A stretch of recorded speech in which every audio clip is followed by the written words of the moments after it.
Salut à toi, jeune shinobi. Comme tu l'as remarqué, le nom de la chaîne a changé, l'ADA générale a changé. Je vous ferai une vidéo pour vous expliquer un petit peu pourquoi. C'est rien de très compliqué. Ça fait longtemps que je suis pas là et il y a beaucoup de gens qui continuent de regarder quand même les vidéos. Je suis assez surpris. Donc merci beaucoup. J'ai eu des déménagements, des problèmes perso, des trucs, des machins. On a tout réglé. Maintenant, on va essayer de revenir un peu plus régulièrement. Normalement, ça devrait le faire. J'ai oublié de dire quelque chose. Je suis désolé, dans la vidéo, ça va bouger un peu. C'est pas très bien stabilisé parce que j'ai perdu une de mes deux valises. Du coup, j'avais pas ma batterie pour mon appareil photo. Donc, j'ai tout filmé à l'iPhone, qui est magnifique, mais qui stabilise pas parfaitement. J'ai filmé quelques trucs à l'appareil photo, mais en vrai, en plus, avec la chaleur, j'avais pas envie de porter mon appareil après, même quand je l'ai eu. Donc, bref. Ça bouge un peu, mais voilà, désolé si ça vous donne un peu le tournis, ce sera mieux plus tard. Là, je vous laisse avec le vlog partie 1 au Japon. J'espère que ça vous plaira. Restez branchés, likez, commentez, partagez si vous avez aimé. Merci pour la force. Peace.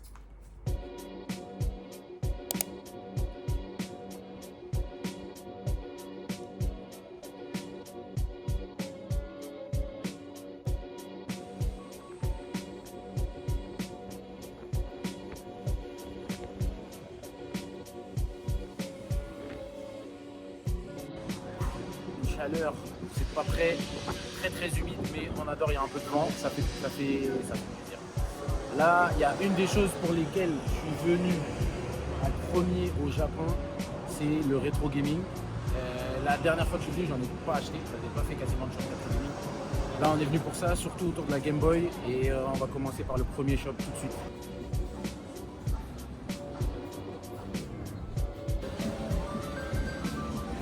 « 30% en moins ».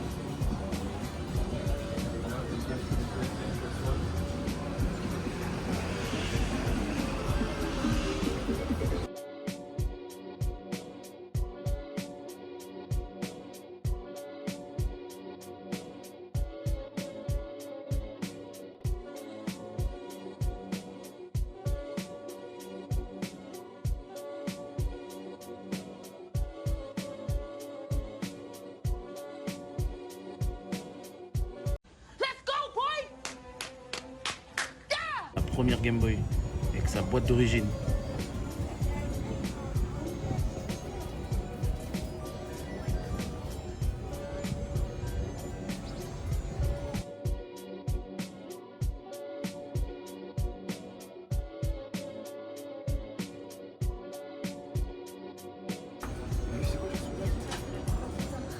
Lui, c'est Ultraman. Pour de vrai?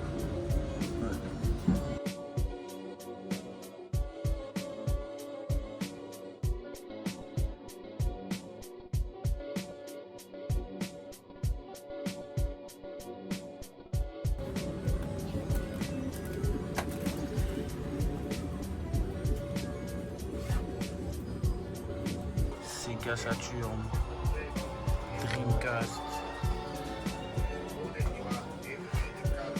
On y va sur de la PS Vita. Pokémon jamais très loin.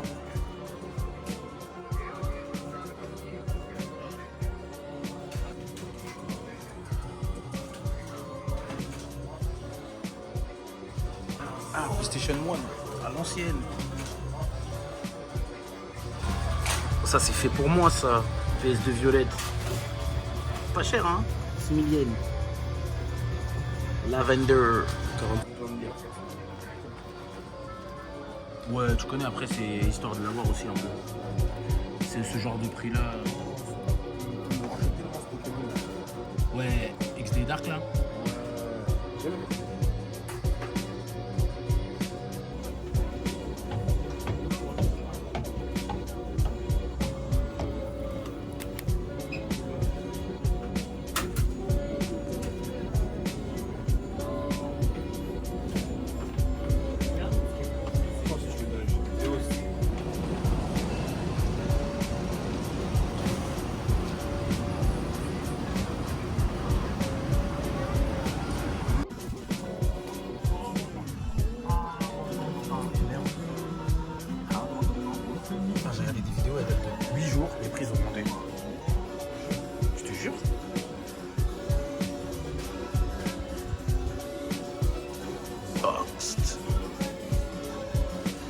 la boîte d'origine, frère. Boîte d'origine.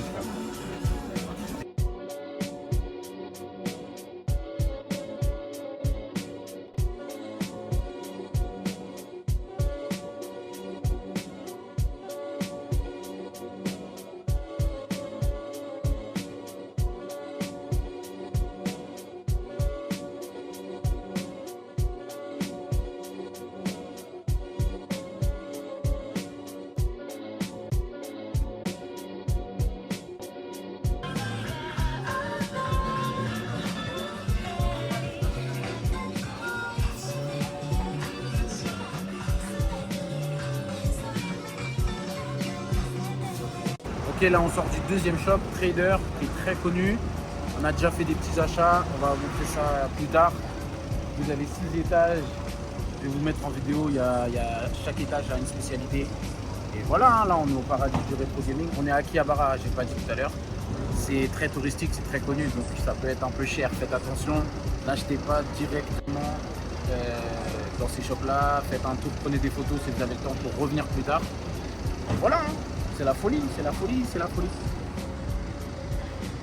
Bon, il fait de plus en plus chaud. Là, on arrive à Book Off. Pour les Français, bah, ça ressemble à Cash Express, mais en version 1000 fois mieux. Il y a tout, DVD, jeux vidéo, rétro gaming, vintage, tout ça. Book Off.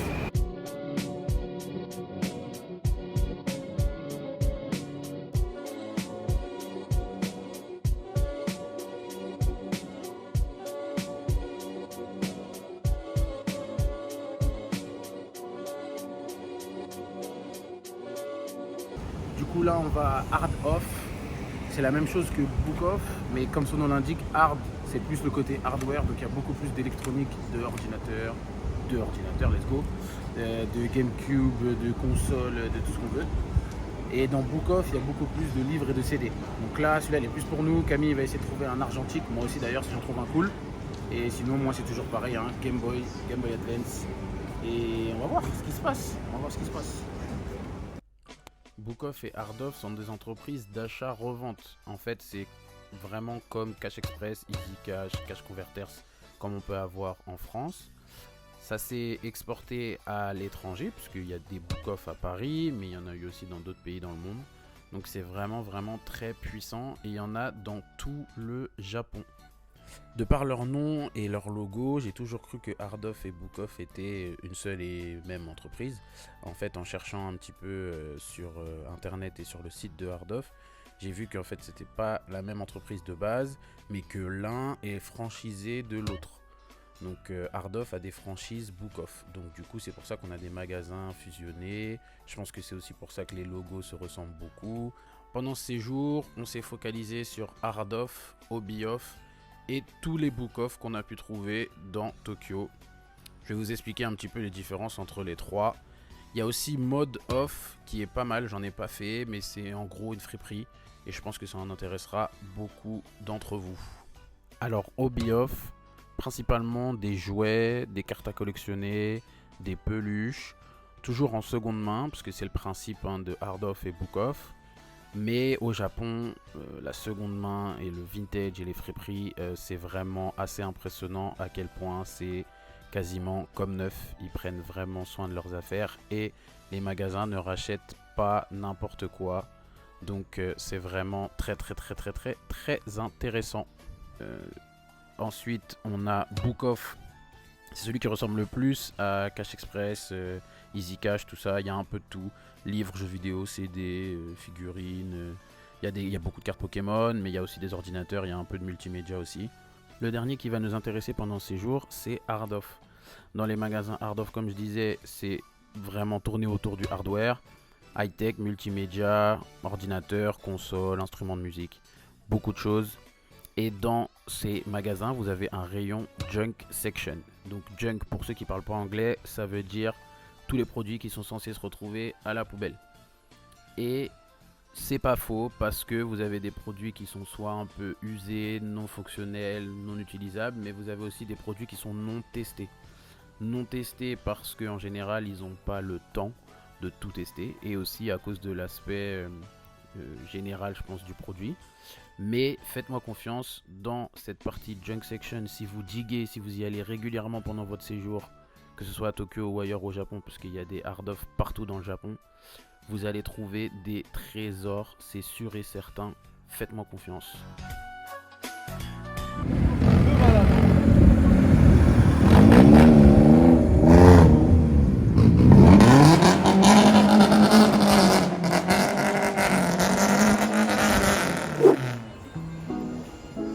Let's go, Nakano Broadway, Mandarake, let's go, Murakami, on y va.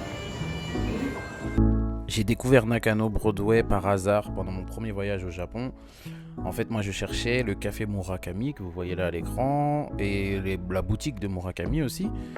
Et c'était à côté de mon salon de tatouage sur Google Maps. Donc je suis arrivé et j'ai pris du temps à trouver parce que d'extérieur c'est dans un centre commercial qui paye pas de mine, qui fait un peu même cheap je dirais. Mais dedans il y a énormément de trésors. En fait à l'intérieur de Nakano Broadway vous avez une entreprise qui s'appelle Mandarake. Et elle est divisée dans plein de différents magasins avec leurs propres thèmes et leurs propres produits différents. Vous avez du jeu vidéo, des cartes à collectionner, des mangas, des shonen jump, du vintage, des figurines vintage, du rétro gaming, bref, beaucoup de choses. En tout cas, prenez le temps parce qu'ils ont beaucoup de magasins différents, donc il y a énormément de produits. Le magasin de Murakami, maintenant, il est ouvert que le week-end. Je crois que c'est que du click and collect, mais n'hésitez pas à revérifier avant d'y aller. Le café, lui, est ouvert tout le temps et apparemment, il y a même son atelier, donc pourquoi pas le croiser au détour d'un des magasins Mandarake. Vous avez la détaxe aussi qui est possible, donc c'est vraiment un all-in-one, donc n'hésitez pas à y aller et je pense que vous allez au moins trouver un petit trésor là-bas.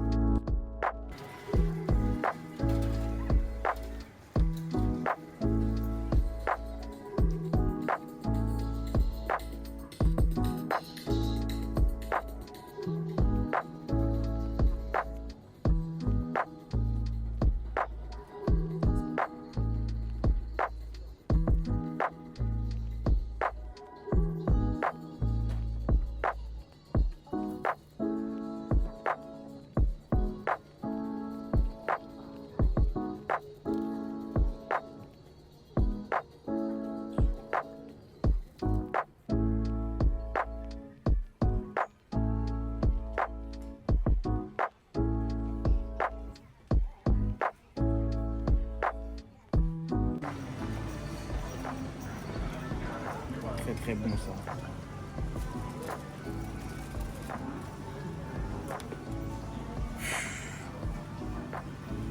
De l'art, ça c'est de l'art. Donc là je vous explique, ça c'est les Dragon Ball les premiers. Et là en fait vous avez un livre pour 110 yens, 3 livres pour 220 yens. C'est écrit en anglais.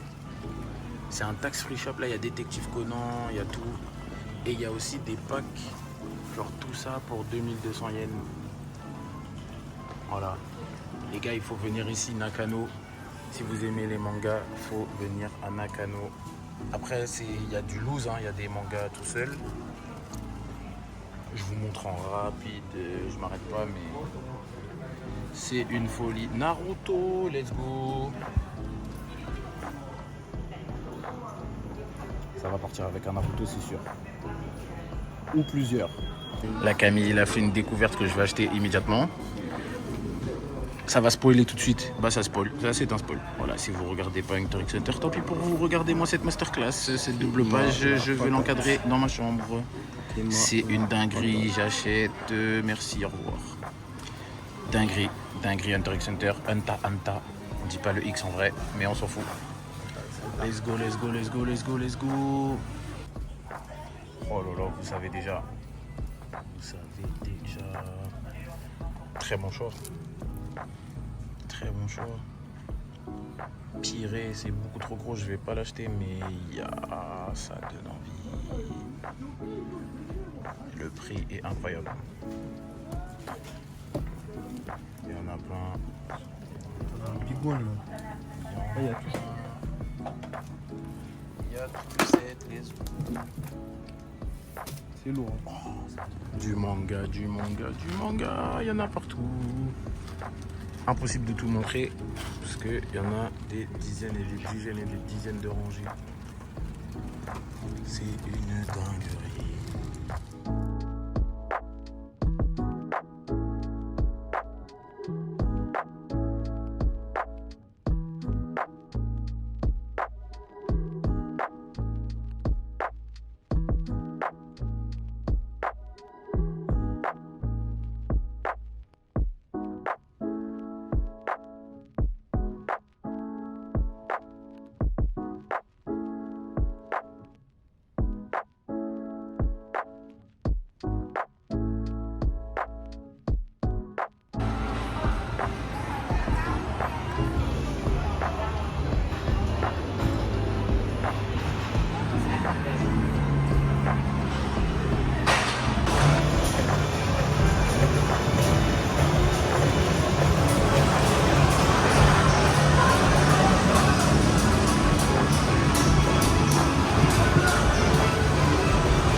Yoshinoya à la maison, toujours.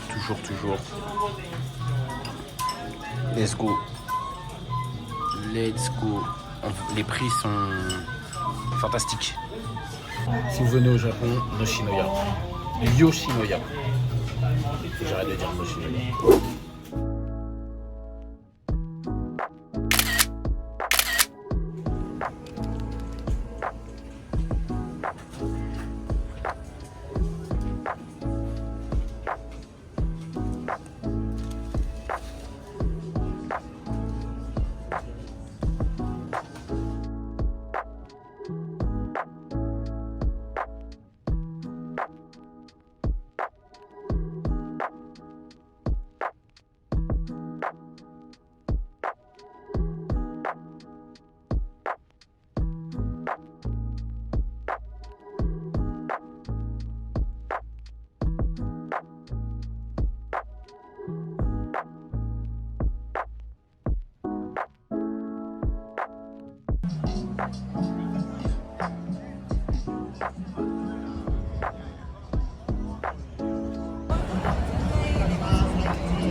Bon, petite vidéo, on est dans l'hôtel là. Ça bien marron, on n'a pas fait exprès. L'odeur, ça c'est pas possible, faut qu'on en parle. Là, il y a un diffuseur. Il faut arrêter ça. Ça, je sais que ça relève hôtel, voilà, vous voyez derrière là, ça peut louer des costumes et tout. Mais l'odeur, c'est pas possible. Merci bien la direction. Des Japonais de France. Bon, aujourd'hui je suis solo pour faire que du rétro gaming. Une partie de la journée. Parce que là j'ai toujours pas acheté de Game Boy ni de Game Boy Advance et ça va pas du tout, ni de Game Boy Color. Donc là on va faire des magasins, on va diguer deep pendant quelques heures. Camille est parti se faire coiffer normalement, j'ai hâte de voir ça. Voilà, on est de retour à Akihabara, on va faire les petits magasins qui sont pas sur l'avenue principale. C'est parti hein. Il fait toujours très chaud, 36 degrés. Folie. Mais bon, on est habitué maintenant, il y a beaucoup de vent. On cherche l'ombre et ça se passe bien. Let's do this.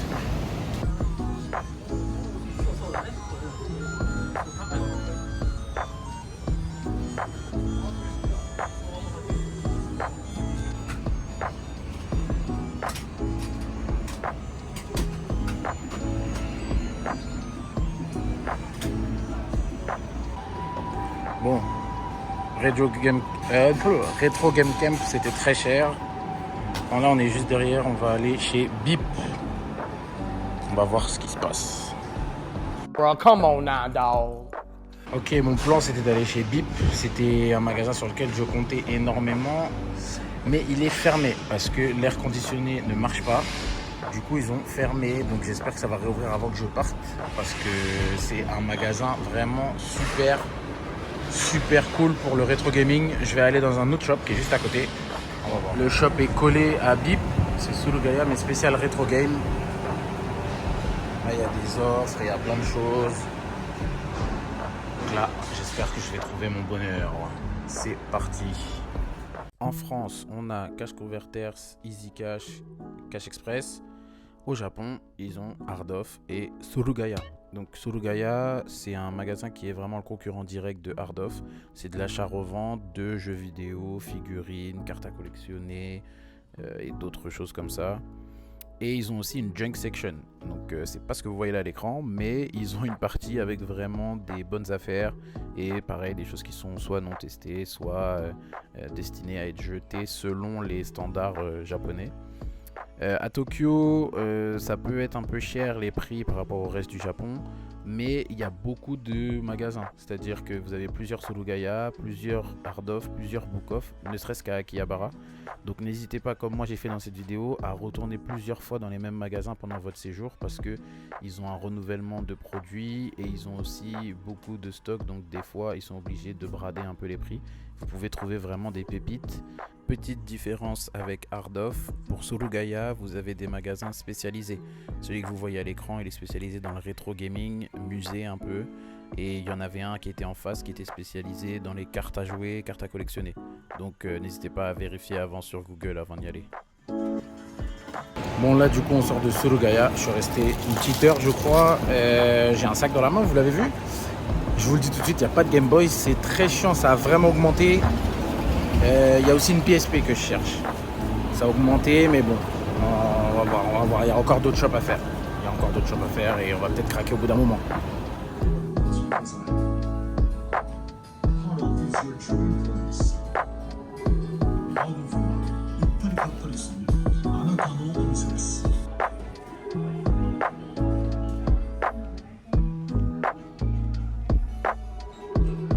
Donc là, on est dans un autre Surugaya, toujours à Akihabara. Dans le quartier, il doit y en avoir au moins 4 ou 5. Dans celui-là, il fait 6 étages et le rez-de-chaussée est uniquement de la junk section. Donc vous avez de l'électroménager, des jeux vidéo. C'est un petit exemple pour vous montrer un peu ce qu'on peut trouver. Moi, j'ai trouvé plusieurs consoles là-bas qui fonctionnent parfaitement. Et donc, vive la junk section, hein, tout simplement. Et sur ces bonnes paroles, on va aller au prochain magasin qui s'appelle Super Potato. C'est une chaîne, donc il y en a je crois aussi à Osaka. Il fait un peu office de musée du rétro gaming japonais parce qu'ils ont des produits qu'ils vendent même pas. Ils ont des produits très très très rares comme cette Game Boy qu'on voit à l'écran qui sont aussi assez chers parce qu'ils ont un peu un monopole là-dessus. Ils ont aussi des jeux vidéo comme on voit là. En fait, ces cartouches-là, la particularité, c'est que pour certaines, elles ont été reconditionnées, c'est-à-dire qu'ils ont changé la pile pour que le jeu puisse fonctionner sur les 10 prochaines années, alors qu'il peut parfois avoir déjà 20 ans ou 30 ans. Donc ça, c'est vraiment cool. Il y a aussi Retro Game Camp, le premier magasin qu'on a vu dans cette vidéo, qui fait la même chose. Et là, vous voyez du Not for Sale, donc c'est ça qu'on peut appeler musée. Ça c'est du recycle, donc c'est des choses vintage mais moins chères. Donc voilà, en fait vous avez des produits, si vous cherchez des produits rares, très limités ou qui sont sortis il y a très longtemps dans de très bonnes conditions, ça peut être chez Super Potato, moyennant un prix certain.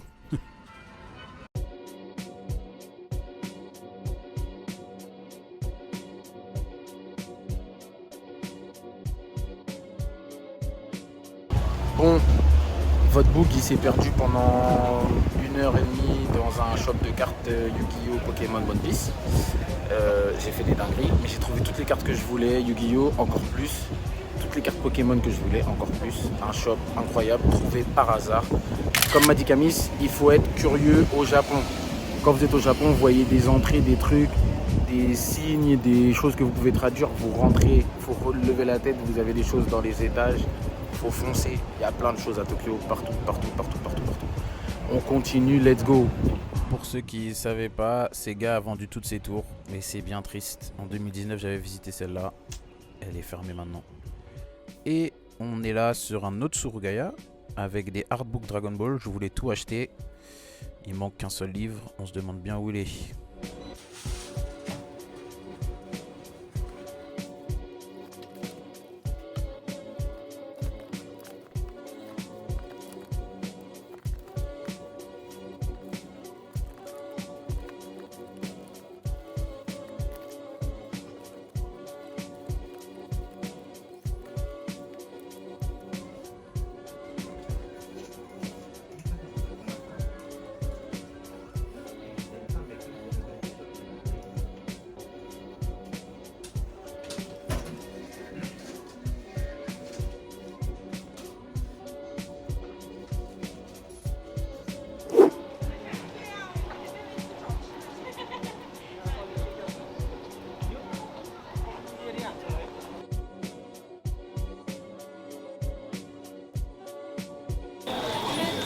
Aïe aïe aïe aïe, new challenger dans la mission.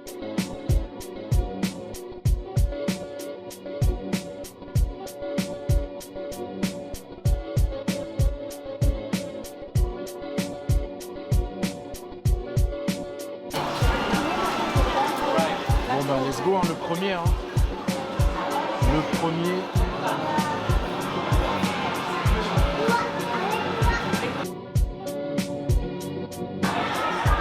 Kirby Café.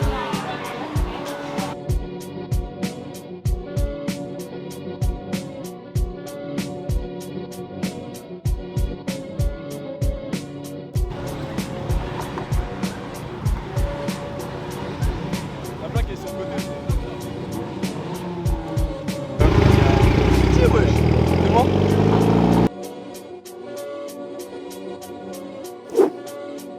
Odaiba Island, ça a bien changé, le Covid est passé par là, il y a 4 centres commerciaux ou 5 normalement.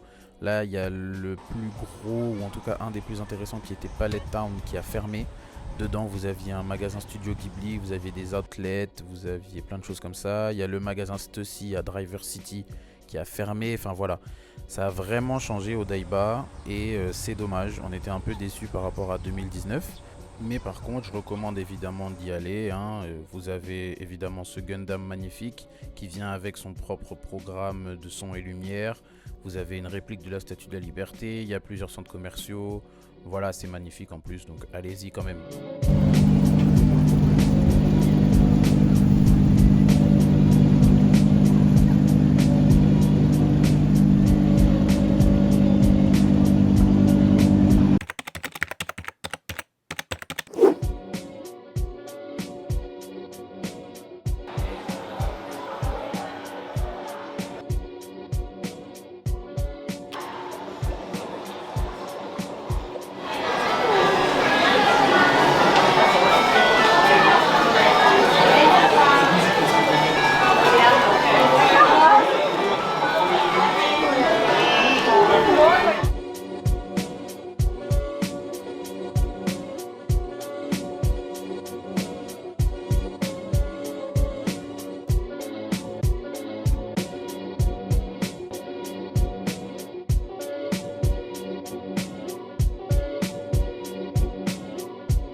Raidon.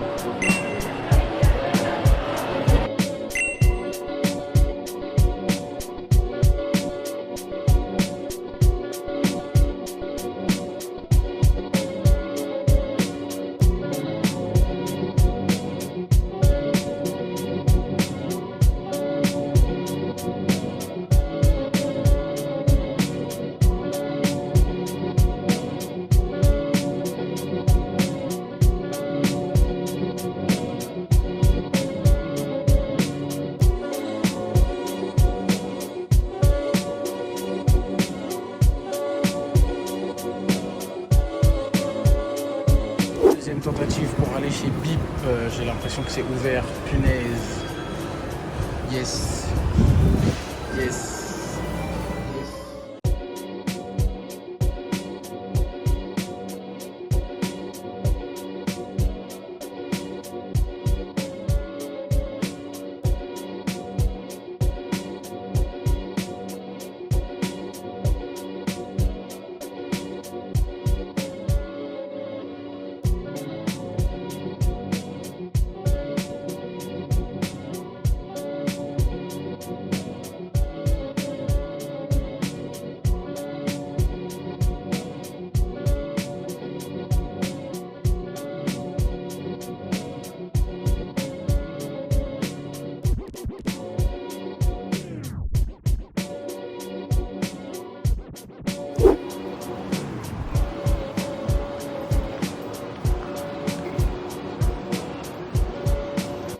Bon, Pokémon Center numéro 4, le dernier, on a enfin réussi, on a tous les badges, on est prêt.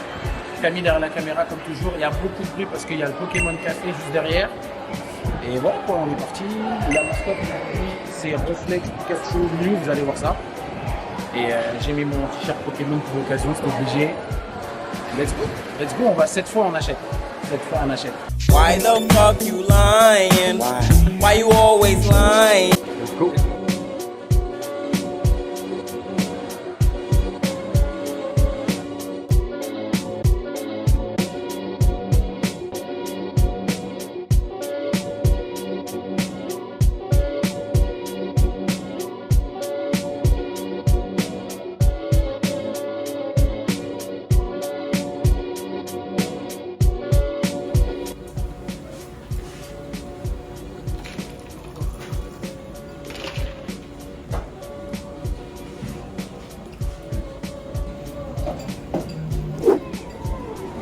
Bon, on est de retour à Akihabara, on est dimanche et le dimanche c'est piéton. Donc ça, pour une aussi grande avenue avec autant de shops, c'est vraiment pas mal. Voilà.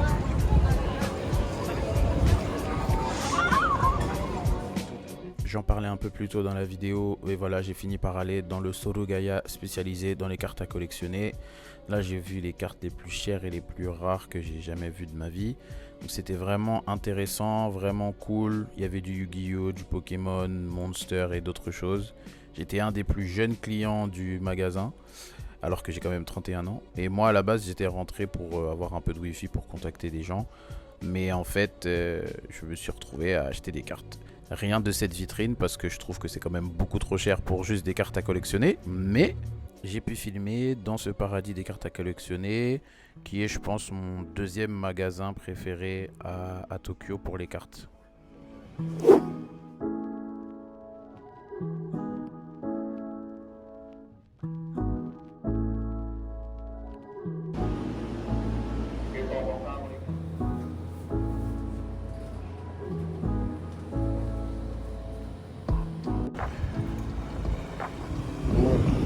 Aujourd'hui, dernière journée complète. On va faire quelque chose de très important, c'est le tatouage chez Artemis Tattoo et Hachi, comme il y a 4 ans, là où j'ai rencontré Ensei d'ailleurs. Let's go.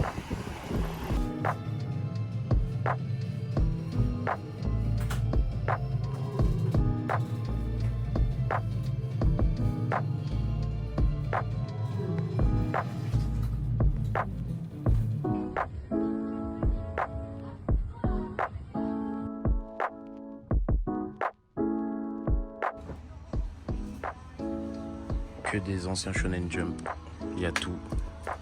1981, 1980. Continue. Et on arrive évidemment dans les 2019. Voilà, il y a tout. Vous venez, vous cherchez votre date. Et il y a les autres magazines. Pas que le Shonen Jump.